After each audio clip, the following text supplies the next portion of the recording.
Good morning, everyone. Today, inshallah, we will start making a set of sessions in which we are going to review the course of engineering mathematics for this semester. It's going to be, we will start with integration and then we will go through the various topics, topic by topic. Today, hopefully, we will be able to go through a complete revision on integration, on numerical integration, and also, I believe, on the application of the definite integration, if possible, in this session. Within the coming sessions, I will start also reviewing the part of functions, derivatives, and application on derivatives, in order to be able, within the next couple sessions, we will be able to review everything. Also, after classwork 2, I will make a session or two solving all the classworks that we really have been taken, that have been taken previously. So you should be in a very good shape. Always, as always, all course notes and references you will find it on Canvas. And today I will make a revision, and if we have time, we will have a formative exam on integration, inshallah. Please try to follow me up and let's start. The first thing that we should do before going to certain problems or going to integration, first of all, you will have to review all the integration table for the main relations, which we will go through them shortly, inshallah. Then you should start solving the really solving examples, which you have a lot of them in your PDFs. Then start to solve all of these problems on your own and check your answers as usual, as recommended previously. Let me remind you with some of the famous laws of integration that we already did stated previously, but just a quick reminder. Okay, start, first of all, you will have to review the integration table. Then you should remember the following rules. The first of them, I would like to stress on it, which states that once you have f dash of x times certain function f of x to a power of n times dx, the result for this integration, once you check the condition that the derivative of f of x already exists, so simply the result is gonna be f of x to the power of n plus 1 divided by n plus 1 plus a constant. This law is really very important. It solves a lot of problems and it can be handled with a lot of types of functions, polynomials, trigonometric functions, hypergeometric functions, even inverse functions. As long as this condition really exists, you can, as simple as it is, to apply this law. There is just only one thing it has to be in mind in all cases, that n shouldn't equal to -1. Simply, if you miss this remark, you can't apply this law, because simply it's going to be -1 plus 1, so the power is going to be 0, and you will divide by 0, so there is nothing. But once you have this fellow, remember that if we have integration for f dash of x divided by f of x dx, this is the case that we excluded from the first law, which is at n equal -1. So the integration simply is going to be ln f of x plus c. You should be able to check the condition that the derivative of f of x already exists on the denominator. So this is the condition that you should, in all times, check exactly. Like here, this is the condition that you should always check. These two cases by itself, it will handle a lot of problems for you. Also, remember, once you have a form like this, the forms of the trigonometric functions, which may appear on this form. Remark, if we want to integrate f dash x dx, for example, divided by 1 plus f of x to the power of 2, then you will have arc tan f of x plus a constant. Well, this note is really very important. Before you do this, you should check that the function which inside the bracket, the derivative of the function already exists, which represents a condition in order to use this form and with its sisters in the process. Because you will have tan minus 1, tan minus 1, tan minus 1. Of course, also remember, for this case, there is also a similar case which looks like this. When you start having an integration for f dash of x in a similar manner, you will have a square root and also 1 minus f of x to the power of 2. It's exactly the same like this problem. Once you check the condition that the derivative of f of x already exists on the denominator, once this condition is checked, so remember this is a form of arc sine x, arc cosine x, arc sine. Once you have square root in the denominator, so this form in exact is going to be arc sine f of x plus a constant دي ملحوظة مهمة. طبعا beside all of this, you should remember the main idea of having an exponential function e to the power of f of x times f dash x in a similar manner, integrating with respect to dx. For this form to be applicable, you should be able to check that the derivative of the power already exists. So this is simply the condition for this integration, and the rule is really very simple. All you have to do is write e to the power of f of x plus a constant, which help you out when you have exponential forms. I want you also to remember the completing square. You have a lot of problems on it. You have the idea of substituting in case of integrating with root of x squared minus x squared dx. We already did go through this plenty of times, and the substitutions should be very simple. All you have to do is to just assume that x equal to a times sine t or cosine t, and you will find dx equal to a cosine t times dt, and go on with the problem. It's going to be very, very simple.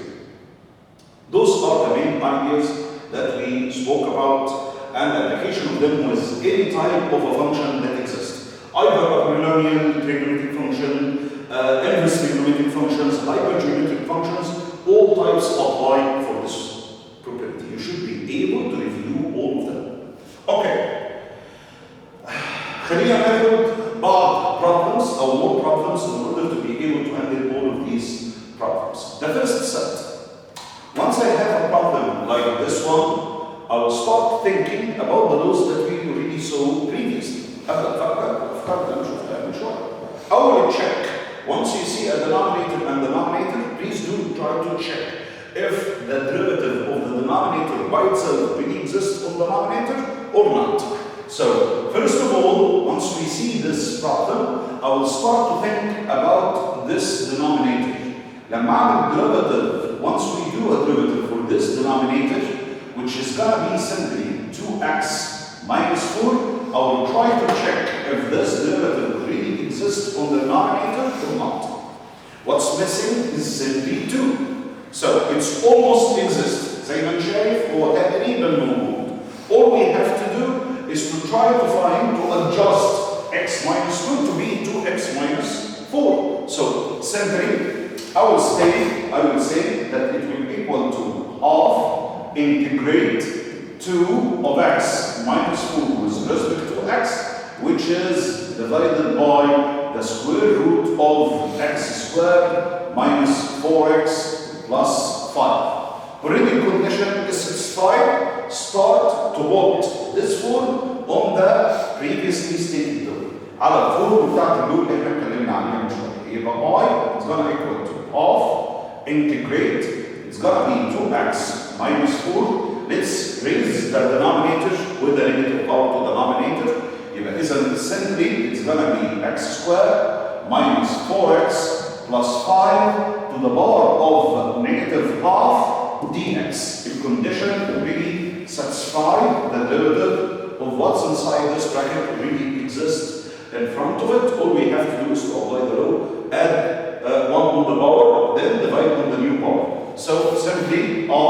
gonna be half of x squared minus 4x plus 5 to the power of half divided by half plus a constant.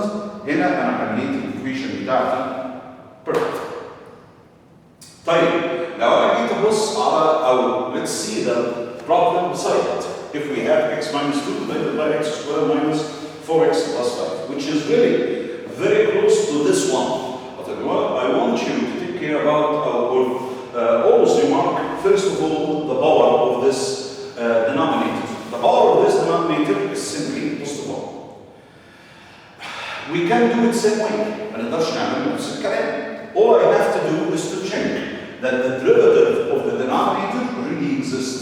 Let's check the derivative of this denominator, which is simply also it's going to be 2x negative 4. Unfortunately, it's not exist on the denominator, but you can handle it. So simply multiplying 2 and divide by half. يبقى إذا لو أنا عملت كده يبقى I is going to equal to half integrate of 2x minus 4 divided by x squared minus 4x plus 5 dx. Now the condition is satisfied. The derivative really exists on the denominator. The power of the denominator is 1, and the only function that gives you or the solution for this is to have len. So I is going to be equal to half of len of x squared minus 4x plus 5 plus a constant. يبقى إذا أنا هنا عملت الانتجريشن بتاعي بسهولة. أول مسؤولية تلاحظ إن نفس التو problems نفس الايدياز بالظبط really the same. We didn't go through them previously. All the difference is just كل الفرق إن أنا عندي هنا الباور it's not equal to 1. لكن هنا الباور بتاعي طبعا زي ما أنت شايف هو كام؟ 1 يبقى بالنسبة لي. طيب لو أنا بصيت على الاكسبوننشال فانكشن اللي بالشكل ده. لو أنا جيت أبص على exponential function are really very simple in integration. All you have to do is to check, to be damn sure about that. The derivative of the power already exists. I need to check this relation. فعلا أنا عندي power, if it's not appearing well for you, the power, let me write it once more. It's going to be integration for 12. Oh, it's given 12x squared plus 6x. All of this is multiplied by e to the power of 4x to the power of 3 plus 3x squared plus 5 and with respect to dx. First of all, I will have to check the derivative of this power.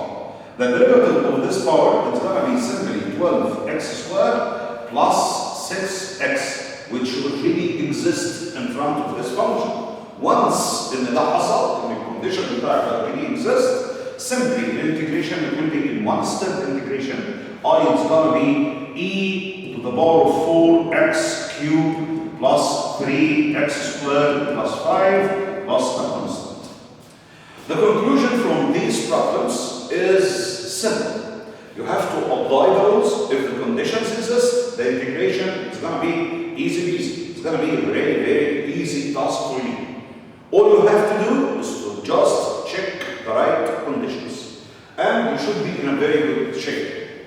Let's see more problems on these derivatives. I would recommend you to have to start solving these problems almost in a similar manner and then check your answer. You will have the recorded vid on the YouTube so you can review it more than once. Let's check again some of these problems. Okay, let's see those problems. First of all, as we said previously, I will try to check the derivative of the denominator. I have a denominator and a denominator, so we need to check. Before going to this problem, analyze the additional examples. Let me see. I will start thinking about this problem.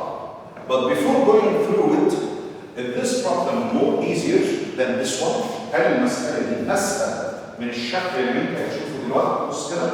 لو أنا عايز أعمل integration, integrate sine x cosine x dx, and it is divided by 4 plus cosine square x. يا ترى أنهي فيه مثلا؟ أنهي واحدة بس؟ البروبلم اللي موجوده دي المساله دي ولا دي؟ قالوا الاسئله في الاثنين. ها على فكره انا دي كان ممكن اتقال بشكل تاني برضه هقول لك عليه. لو انا بصيت على البروبلم دي انا زي ما قلت لك هو مهم جدا انك تشوف انت بتبص فين. الدايركشن اللي انت بتبص فيه. انا اول ما ابص على دي خلاص ان انا عارف we have a denominator and denominator. So please do look first at the denominator. Try to find the check. What is the check that we are going to do? To find the derivative of the denominator. Let's check. هات الدينومينيتور ده واعمل له derivative. حد يقدر يقول لي الديريفيتيف بتاع الدينومينيتور ده بكام؟ الفول derivative بتاعها بزيرو. So we have cosine square x. derivative بتاعه بكام يا جميل؟ هيديني 2 of cosine x times negative sin x. هل ده already exists on the denominator؟ هل الديريفيتيف already exists on the denominator؟ يعني هل التفاضل بتاع المقام موجود على الوسط؟ سمبلي تقريبا بس كل اللي ماسك كل اللي انا بفتقده دلوقتي هو مين بالنسبه لي؟ نيجاتيف 2. يبقى انا سمبلي I will try to multiply negative 2 and then divide by negative 2 as we used to do. So الستيب اللي بعده على طول يبقى اذا انا عندي integration negative 2 of sin x times cosine x dx which is divided by 4 plus cosine square x وهنا negative 1 over 2 انا كده جبت الار. بالظبط law applies. The derivative of the denominator already exists on the denominator. So simply الانتجريشن بتاعك هيساوي مين؟ يبقى y بيساوي negative 1 over 2 وده اللن بتاع ال 4 بلس الكوزين سكوير x بلس a constant. You are all set. انا خلاص طبعا كان نفس البروبلم دي انا ممكن اخبطها لك بشكل تاني. كان ممكن اديها لك كده integrate 6 sin 2x divided by whatever 16 plus 2 of cosine square x. يا ترى تفرق؟ تفرق؟ زين تفرق. طب ليه طب؟ ليه مش تفرق؟ ساين 2x ممكن تكتبها لأن ساين 2x أنا أقدر أكسلندد إنها تبقى 2 ساين x كوزاين x. فاهمين يا شباب؟ لو فاهمني؟ أنا عندي ده ساين 2x خلي بالك. ده كوزاين x بالظبط ساين 2x. فممكن آخد advantage من how to expand the trigonometric functions. يبقى using the property that sin 2x equal 2 over sin x cosine x, you can almost handle this problem exactly in a similar manner like the previous ones. تمام كده يا شباب؟ حضرتك معايا؟ واضحة؟ اوكي. تعالى غنيني في دي، اعمل ايه بقى في دي؟ بصوا معايا كده في اللي بعدها. طب اعمل ايه؟ اول حركة I will try to check الديريفيتيف بتاع الدينومينيتور. لو انا حاولت اتشيك الديريفيتيف بتاع الدينومينيتور كله على بعضه it's gonna be negative 2 cosine x times sin x. Any ideas? Any ideas? مش موجود. اعمل ايه؟ فكر. الديريفيتيف بتاع الدينومينيتور does not exist. ممكن اعمل مثلا اضربها في negative 2 cosine x divided by negative 2 cosine x. مفيش مشكله بس اللي فوق انت هتضرب فيه هيتضرب تحت فهيأثر عليك مش رايح تعمل وما تقدرش تطلع ساين اكس بره. صح؟ بس اذا ده حصل افتكر انتوا طبعا قبل ما انتوا تيجوا انا اتكلمت على مجموعه القوانين الاساسيه المفروض انها تبقى سهله. طبعا طالما ده ما حصلش هتثينك اوفر. بص كده فكر كده انا ممكن اقول ان ده عباره عن الانتجريشن بتاع ساين اكس دي اكس بس انا هخلف النظره بتاعتي اخليه 4 بلس كوزاين اكس والباور بتاعه كام؟ ب 2. يا ترى كده ممكن يمشي؟ اي ثينك على طول خلي بالك من الكونديشن ان الديريفيتيف اوف واتس انسايد ذس براكت can be done which is negative of a sin x. Negative sin x ده ممكن يبقى موجود فوق اهو already almost exist. All I have to do is to multiply by negative 1 and then divide by negative 1 or multiply negative 1 times negative 1. كده الكونديشن بتاعك اتحقق. طيب هي دي تتعمل ازاي؟ يو هاف ا لو اباوت ذا انفرس تريجونومتريك فانكشنز. الانفرس تريجونومتريك فانكشنز بتهربك من مين تحت؟ من الباور اللي تحت. قول في استفسار. اوكي الستيب اللي بعده اقدر اخد ال4 دي از كومن. لو انا خدت ال4 دي از كومن هيبقى ده عندي نيجاتيف 1 اوفر 4 انتجريت نيجاتيف ساين اوف اكس دي اكس، والكلام ده ديفايدد باي ال1 بلس كوزاين اكس ديفايدد باي 2 انسايد ذا براكت. انا عشان اخلي ده بوزيتيف 1 فاستخدم المين فورم بتاعت الانفرس تريجونومتريك فانكشن. طبعا الديريفيتيف في الحاله دي is going to be negative half sin x. all I have to do ان انا اضرب هنا في negative half واضرب بره times 2. طبعا خلي بالك ان الرقم اللي موجود ده نيجاتيف 1، ضربت نيجاتيف جوه ونيجاتيف بره. طبعا انا طلعت من هنا 4، انا ضربت في نيجاتيف هاف وضربت بره في 2 مع 4 يخلي لي ده نيجاتيف 1 over 2. ودلوقتي اقدر اقول على ده arc of a tan of cosine x divided by 2 plus a constant direct. خلي بالك من الديفرنسز اللي حصل هنا واللي انا شفته في البروبلم الثاني. خلي بالك دي is a much simpler problem to handle لان الديريفيتيف بتاع الدينومينيتور already exist on denominator، والباور بتاع الدينومينيتور بيساوي بوزيتيف 1 بس it's gonna be ده. لكن ده مش هيتحقق هنا على طول. طالما مش هيتحقق اروح باصص على الانفرس تريجونومتريك فانكشنز. لو قدرت تو ساتسفاي الكونديشن اللي انا بكلمك عليه then voila it's done. خليها انفرس تريجونومتريك فانكشن. تمام؟ طبعا نفس الكلام بالظبط، نفس اللي انا قلته بالظبط في البروبلم الثانيه اللي هي 3 دي اكس divided by the root of 1 minus 9x squared. نفس الكلام برضه. بص شوف البروبلم دي وشوف لو انا عندي دي. بص كده انا عندي البروبلم دي ولو انا عندي بص كده I want to integrate خلي بالك 3 of x dx divided by the root of 1 minus 9x squared. Which one of them is similar than the other? This 4 ولا this 4؟ لو بصيت على this problem و this problem let me think first about this one. أول step زي ما أنا اتفقت denominator go to the denominator. يبقى أنا على طول أبص لمين؟ للدينومينيتور. يا ترى الديريفيتيف بتاعه شكله عامل إزاي؟ حد يفتي؟ derivative الدينومينيتور derivative الدينومينيتور so it's gonna be negative 18x. Do you have negative 18x on the denominator؟ مش كده برضه كلامي صح؟ بس اقدر اعمله can be done لان طبعا negative 18x that means you are missing negative 6. يبقى all I have to do is simply اروح جاي قايل ان I الكلام ده هيصير negative 1 over 6 بعدين integrate negative 6 times 3 of x dx divided by the root of 1 minus 9 of x squared. الستيب اللي بعده على طول اقدر اقول ان I بيساوي negative 1 over 6 بعدين integrate الكونديشن already exists negative 18 of x times 1 minus 9x to the power of 2. الباور دلوقتي negative half. معنى ان الباور بتاعك negative half زي ما انا شايف والكونديشن بتاعك satisfied ان الديريفيتيف of what's inside this bracket already exists condition satisfied. يبقى على طول الانتجريشن بتاعي يبقى ازاي؟ زياده.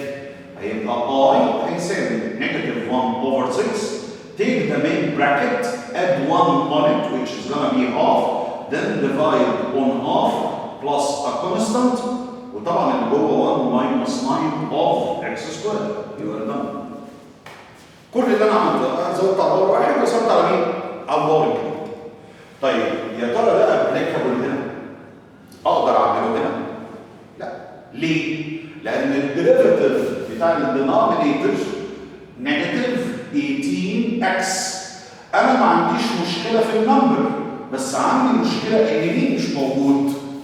الاكس مش موجوده صح؟ طيب يا ترى دي لها مهرب؟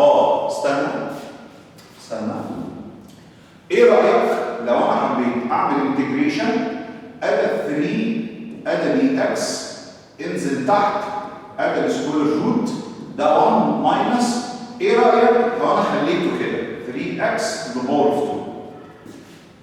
ينفع؟ instead of having 9 x square خدت بالك خليته 3 x to the power of كام؟ to the power of 2. طبعا لو انت واخد بالك الديريفاتيف بتاع what's inside this bracket is simply 3 which already exists on denominator. الثلاثه دي موجوده فوق، يبقى انا simply على طول اقدر take advantage of the inverse trigonometric functions which is gonna be arc over sine of 3x plus a constant. You are done. ها؟ تمام؟ طبعا خلي بالك الناس بتغلط فين الانتجريشن؟ الناس بتغلط في الانتجريشن لو الجزء اللي انا بكلمك عليه ده واللي انا اتكلمت فيه من شويه هيزي، فهو مش عارف امتى تقول على باور 1 ونسمع باور 2، امتى يستخدم الارثماتيك فانكشن، امتى يخش تان ماينس 1 وساين ماينس 1. دي الحتت اللي بتعمل مشاكل. فاهمين يا شباب؟ لكن لو انت شفتهم as clear as we identified in the first slide قبل ما انتوا تيجوا انا اتكلمت باستفاضه على القوانين اللي فيها ايه مشكله بتعمل لخبطه. وخلي بالك ان الانتجريشن سهل جدا لو انت بصيت له. You have conditions you have to satisfy. If it not exist, try to think about something else, and that's it. تعالوا ننزل نشوف السلايد اللي بعدها. انا برضه حطيت لك مجموعه من المسائل ظريفه قوي. تعالوا بص على دي وعلى ده مثلا. اوكي خلينا نعمل دول الاول. لو انا عندي كوساين سكويرز ولو انا عندي كوتكس، لو انا عندي حاجه بالشكل ده انا ما عنديش فانكشن اعمل لها ديريفيتيف. دونت هاف فانكشن. once you start differentiating it it's gonna end you will end up having cosine squares. So I will need to check the trigonometric relations. فكر في trigonometric relations. Simply I can do it this way. I can say that I is gonna equal to integrate of cosine square x dx. So we can replace it by 1 over 2 integrate 1 plus cosine 2x over 2 times dx. We have taken advantage of the law that states. احنا خدنا طبعا advantage من اللو اللي بيستيت ان انت عندك relation between square cosine square x and cosine 2x. الفورم ده اقدر اعمل له انتجريشن. ده مثال الشهير مشهور قوي. على طول الحركه اللي بعديها اقدر اقول ان I is gonna equal to double half integrate 1 plus cosine 2x dx. Cosine 2x dx. So it's gonna be half open a bracket x plus sine 2x over 2 صح كده؟ plus a constant. صح يا شباب؟ يبقى انا على طول بدات اكمل 1 باكس وكوزاين 2 اكس خليته ساين 2 اكس اوفر 2. واستفدت هنا بالتريجونومتريك ريليشن شيب اللي انت عارفها اللي هي بتربط كوزاين سكوير اكس 1 بلس كوزاين 2 اكس اوفر 2. ان سيميلر مانر يا ترى في فانكشن حضرتك بتعمل لها ديريفيتيف بتدي لك كوت اكس؟ في حاجه بعمل لها ديريفيتيف بتدي لك كوت اكس؟ لا، بس في حاجه ثانيه. انا عارف ان انا simply I can state that I يساوي cosine x divided by sin x dx. ولو انت عملت كده هتلاحظ ان الكونديشن بتاع الدينومينيتور اوريدي اكزيست ان sin x. الديريفيتيف بتاعه simply هو عباره عن cosine x. sin x الديريفيتيف بتاعه cosine x which already exists. condition is satisfied. يبقى simply I هيساوي ln of your denominator plus a constant. يبقى انا كده لن denominator plus a constant. Once in the condition اتحقق derivative of the denominator it exists on the denominator يبقى على طول اقدر اقول الانتجريشن بتاعي يساوي ln denominator. معايا يا شباب؟ اوكي؟ تمام. طبعا مسألة لذيذة او الجزء ده سهل بس خلي بالك انا مدي ده عشان افكرك انك تو ريفيو التريجونومتريك ريليشنز لانها تقدر تخليك تو سكيب بروبلمز زي المسائل اللي انت شفتها. معايا مستر وايد؟ انزل معايا برضه افتكر دول المجموعه الظريفه اللي احنا بنتكلم عليها دول. انا هحل واحده منهم مش هقدر اضيع وقت في الاثنين بس يعني انا بفكرك بالجزء. طبعا تعالى كده مع بعض ونشوف دي، وليكن انا هحل البروبلم الاولاني ولا تحب اعمل لك الثانيه؟ سيري اب تو يو. الاثنين زي الثانيه؟ ها؟ خلاص هحل دي. ماشي؟ سيم واي لايك، نفس اللي انا بفكر فيه. فيرست ستيب، فيرست اوف اول try to think about the conditions اللي احنا اتكلمنا عنها. اول حركه هعملها، خليني اشوف كده، انا دلوقتي هانتجريت الفانكشن I، الكلام ده بيساوي integration of 2x minus 3 with respect to x, which is simply divided by the root of x squared minus, minus 2x plus 5. First of all, check the condition. أول حركة check the condition. هو الديريفاتيف بتاع الدينومينيتور ده بكام؟ حد يقول لي ديريفاتيف الدينومينيتور بكام؟ 2x minus 2. Is it possible to exist on the denominator?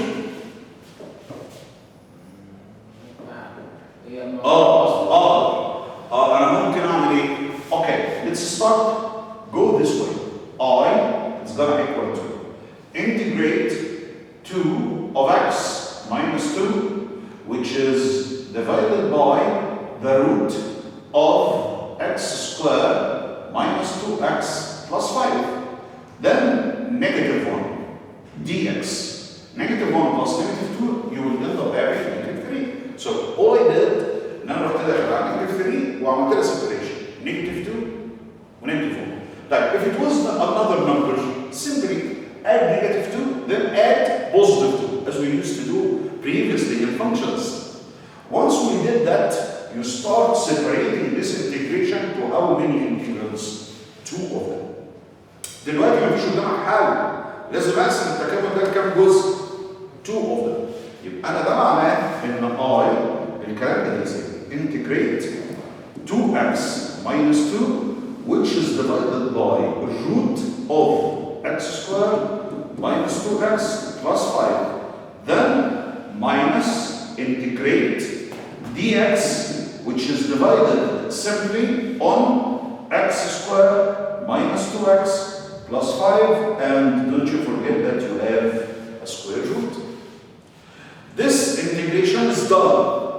Please done. And عندك derivative of what's inside this denominator already exists on the denominator. So simply all you have to do is to add 1 on the existing power of the denominator and divide on the new power. سيدي خلصان. الدالة اللي في المقام تفضلها فوق. يبقى إذا ده معناه إن الجزء الأولاني ده أقدر أقول إن I ده بيساوي عبارة عن integration of 2x minus 2 times x squared minus 2x plus 5 to the power of negative half dx minus integrate. This part you will need to do a complete square. You will have to do a completing square in order to be able to answer such a problem. طيب, how to do a completing square? Simple. على طول معايا زياد I'm sorry. يبقى إذا dx ده هخليه square root. بعدين هعمل ايه؟ open a bracket to the power of 2. فاكرين انا كنت بعمل completing square ازاي؟ فاكر زياد؟ كنت باجي على x square اخد منها كام؟ just only 1x اهي x. بعدين negative 2 I will divide it by 2. So you will have negative 1. بعدين النمبر اللي ورا ده يدمه زي ما هو اللي هو plus 5. بعدين first square x square, first second times 2 negative 2x. The last square is positive 1. So I will have to take 1. يبقى إذا هاجي هنا أروح قايل نفس الكلام ده بس هروح قايل هنا أهو minus 1. الفورم اللي أنا شفتها دي خلي بالك الجزء ده الديريفاتيف already exists. So it is fine. I can integrate it right now. يبقى إذا ده معناه إن I is gonna equal to the first part you will have to x squared minus 2x plus 5 to the power of half divided by half. You add 1 on the existing power, then you divide on the new power. بأجمع واحد على القص الموجود وأسمع قص جديد. يبقى إذا الجزء الأولاني is already done. طيب for the second part, now it's minus integrate This is gonna be dx divided by, after completing square, you will end up having square root 4x minus 1 to the power of 4. This is plus 4. X minus 1 to the power of 2 plus 4. Which represent a form, if you try to check the derivative, يعني الفورمولا اللي موجود قدامي ده can be done as inverse trigonometric functions.